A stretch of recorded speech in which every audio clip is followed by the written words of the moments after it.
Datang Asi bin Wa'il membawa tulang yang sudah hancur, kering, putih, tak nampak lagi warna daging. Ya Muhammad sallallahu alaihi wasallam, ayuhyi rabbuka hadzal 'idhama ba'dama baliya wa ramma. Apa bisa Tuhanmu menghidupkan tulang yang sudah hancur, berkeping ini bisa hidup lagi? Nabi tak menjawab, Nabi diam. Sampai akhirnya datang malaikat Jibril membawa jawaban. Qul, katakan, qul yuhyiha alladhi ansha'aha awwala marrah wa huwa bikulli khalqin alim. Katakan kepada si Asi bin Wa'il, katakan kepada semua yang mengatakan bahwa kita kalau sudah mati, tak akan hidup lagi. Yuhyil 'idhama, dia yang akan menghidupkan tulang belulang itu. Kalau menciptakan yang belum ada, yang tak ada, yang belum ada menjadi ada, sanggup. Apalagi yang pernah ada. Abdul Somad pernah ada, dibuat tak ada, mati masuk liang lahat, dimakan cacing tanah, membalikkannya menjadi ada. Tentu mudah bagi Allah. Itulah maka dibaca ulang-ulang surat Yasin itu. Untuk apa? Menanamkan akidah. Kenapa orang Islam nih Pak Ustadz baca Yasin bolak-balik, akidahnya kok nggak kuat? Baca Yasin bukan menanamkan akidah. Dia baca Yasin bukan ditengoknya terjemahnya. Baca Yasin untuk mengusir hantu belau. Ya, heran juga saya, kenapa hantu itu warnanya biru, belau, kenapa tak hijau? Allah subhanahu wa ta'ala menurunkan itu semua akidah. Siapa nama Tuhan kita itu? Allah. Apakah ada Tuhan selain dia? La ilaha illa huwa. Apakah dia itu hidup? Dia tidak hidup. Al-Hayyu, dia maha hidup. Apakah dia mengatur hidup saya? Al-Qayyum, dia mengatur hidup saya, napas saya, detak jantung saya, buah pinggang saya, hembusan napas saya, kedipan mata saya, bisikan telinga saya, ulat cacing di dalam lubang kayu, bagaimana bumi, mana kering, mana yang basah, mana daun yang jatuh. Al-Qayyum, dia mengaturnya semua. Apa Tuhan itu tak mengantuk, tak letih, tak lelah? La ta'khudhuhu sinatun wala naum. Bupati kekuasaannya satu kabupaten, gubernur kekuasaannya satu provinsi. Kalau Tuhan itu apa kekuasaannya? Lahu ma fis samawati wa ma fil ard.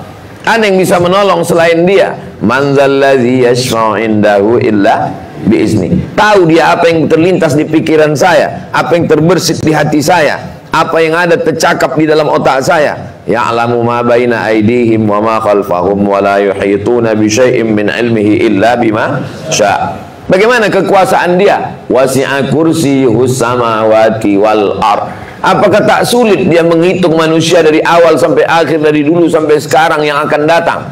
Wala ya'uduhu hifzuhuma. Apakah tinggi dia, hebat dia, besar dia? Wa huwal aliyyul azim. Wal ali, dia tinggi, bukan dia tinggi di atas. Tinggi itu kedudukannya. Karena sekarang ada yang mengajarkan makna ali itu dia di atas, ditunjuk dia di atas. Tuhan itu di mana? Di atas, duduk di atas aras. Kalau Tuhan duduk di atas, berarti orang yang tinggal di apartemen lantai 10 lebih dekat dengan Tuhan daripada yang tinggal di lantai 1.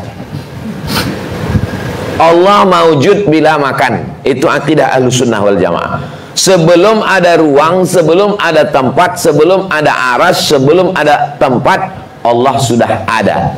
Ketika Allah menciptakan tempat, Allah menciptakan alam, menciptakan aras, dia tidak berpindah.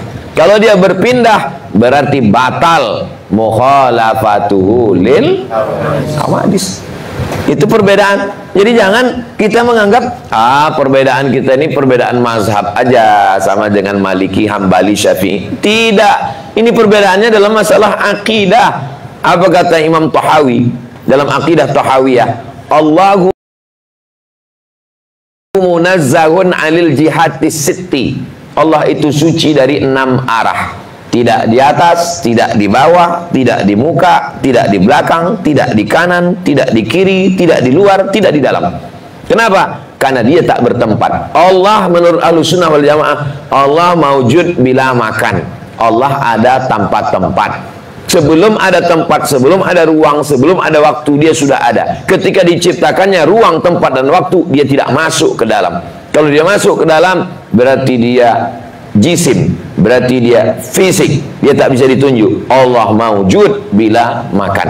Ini mesti ditanamkan. Tak selesai dengan pertemuan 1 jam, tak selesai dengan pertemuan 2 SKS 16 tatap muka, potong pertemuan pertama ta'aruf perkenalan, potong mid semester, UAS ujian akhir semester, ujian nilai akidah A+, tapi isi akidah 0 besar. Jadi akidah ini mesti ngaji. Prakteknya nanti itulah ketika sudah berada di tengah lapangan. Banyak orang yang nilai akidahnya hebat, tapi begitu di dalam praktek bermasyarakat, kapan nilai akidah antum teruji?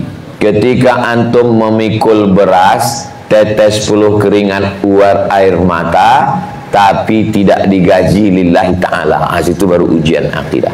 Kalau sekedar menguji akidah, menghafal matan, menghafal nazam, ujian, banyak orang lulus nilai akidah. Kapan nilai akidah itu? Ketika mengetuk pintu, assalamualaikum Pak. Waalaikumsalam. Ada apa? Kami dari Paskas mau mengutip iuran 1.000 sehari, sebulan 25.000. Tutupnya pintu. Nah itu baru terasa akidah.